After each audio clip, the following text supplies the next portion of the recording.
resign! Marcos resign! Marcos resign!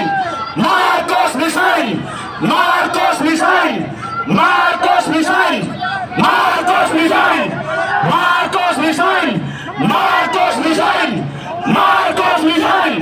Marcos resign! Marcos resign! Marcos resign! Yung mga pare ng panahon ng senior, sila yung nagpatalsik sa senior. Ngayon, sila naman ang nagkakampi sa junior.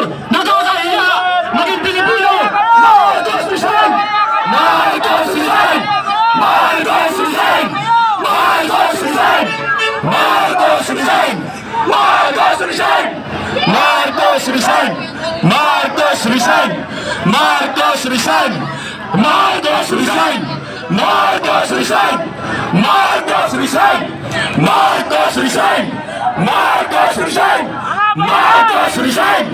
Marcos resign! Marcos resign! Marcos resign! Ang utak ng korupsyon ay si Bongbong Marcos! Isigaw natin ang panagutan kay Bongbong Marcos! Marcos resign! Marcos resign! Marcos resign! Marcos resign!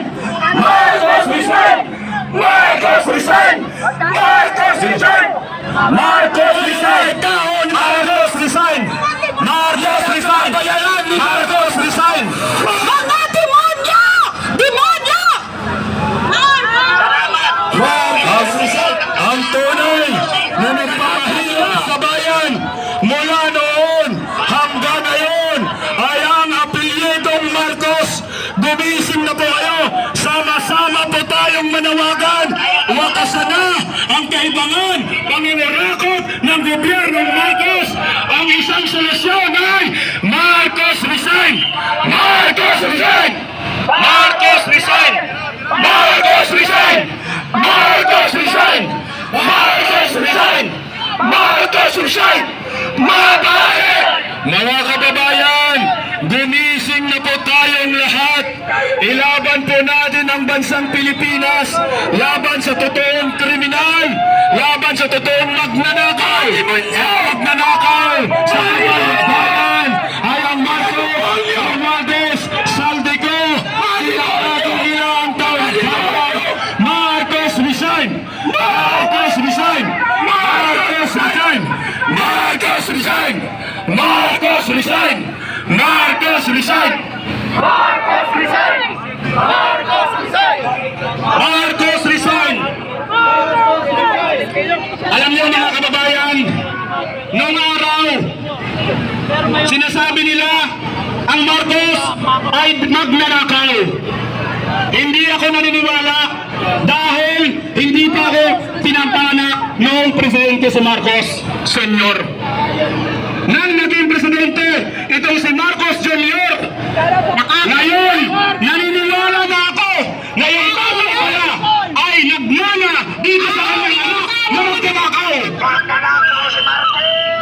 Huwag mo dating ilihis ang tunay na ipinaglalaban ng taong bayan.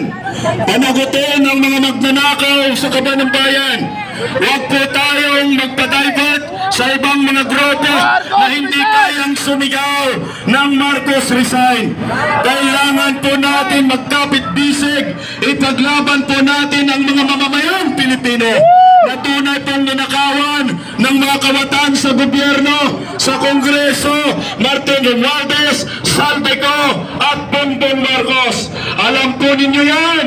Mula noon, pinatalsik po ninyo ang Marcos Sr. Bakit ngayon ay hindi po ninyo kayang patalsikin itong si Bongbong Marcos Jr. na siya ang tunay na may kasalanan sa nakawan sa gobyerno? 1.2 trillion pesos flood control projects, lahat po yan ay mga multo. Sino po ang may pakana niyan? Kundi ang Marcos government. Huwag po natin ilihis yung tunay na may kasalanan.